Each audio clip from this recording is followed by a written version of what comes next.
Miss Hazel, Alden, and Karen, my friends.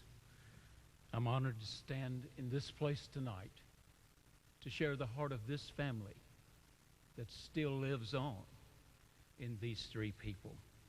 I sat in the home of Alden and Karen Marlowe this past Saturday, never dreaming that I would see scrolling across the bottom of my TV screen early this week that Mr. Basketball, Mr. Wildcat, Mr. Bill Keightley, the father and father-in-law of that home, had graduated from the honorable position as the glue, the constant, the stable factor, the encourager, the motivator, the energetic gatherer of perspiration-filled towels and jerseys, thrown aside as dirty, used, and no longer needed by the team that he lived to make winners. Only to take these useless items that looked bad to others and smelled bad to others and present them back to the team he believed in, giving them the ability to start the next day with the vision that they could be new again today, regardless of yesterday's mistakes, fresh again today, regardless of the stench of yesterday, and the physical picture that the team he equipped, the greatest basketball team in America, was new every morning, equipped to win.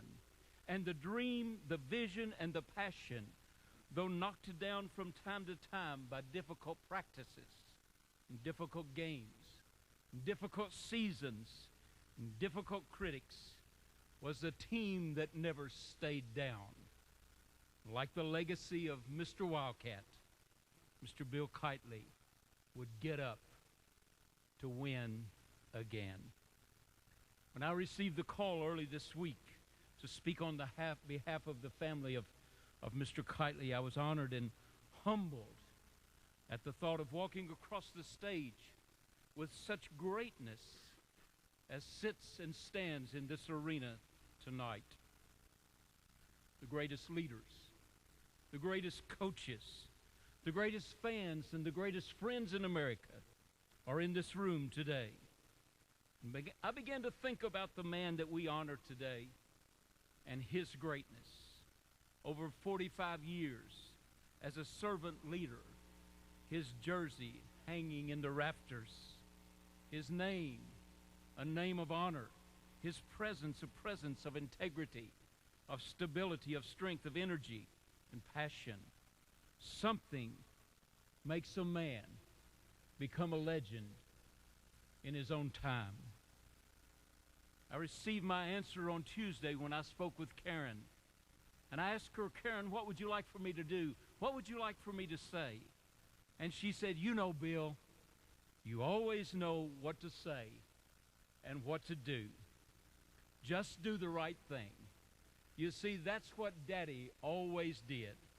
He always did the right thing and said the right thing, even when nobody was watching. And then I realized the greatness of a man is saying and doing the right thing every time, all the time, even when no one is watching. And that was this man.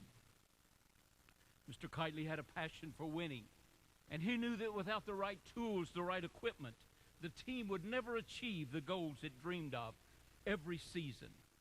You see, Mr. Keightley was a dream maker. He took the simplest of jobs, just taking care of shoes, socks, basketball shorts, jerseys, and turned it into a lifelong passion.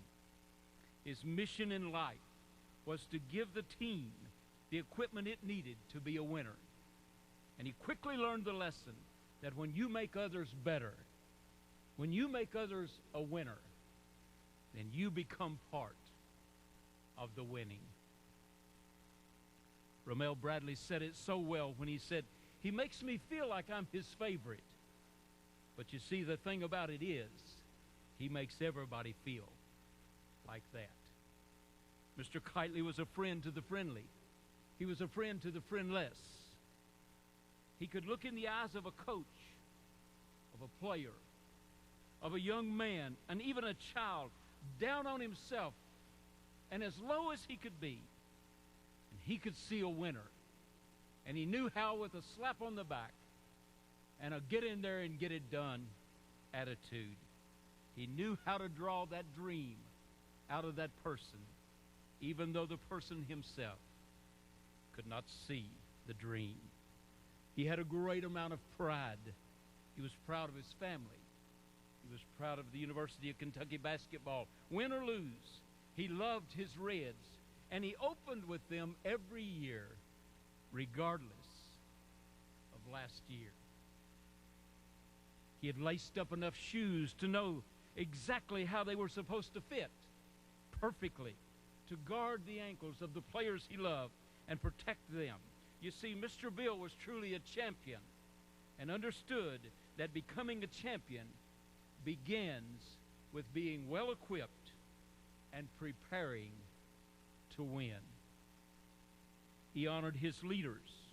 And Coach Tubby Smith summed it up so well when he said, you see, that's the way it's been. It's not us sitting by him. It's just him sitting by us.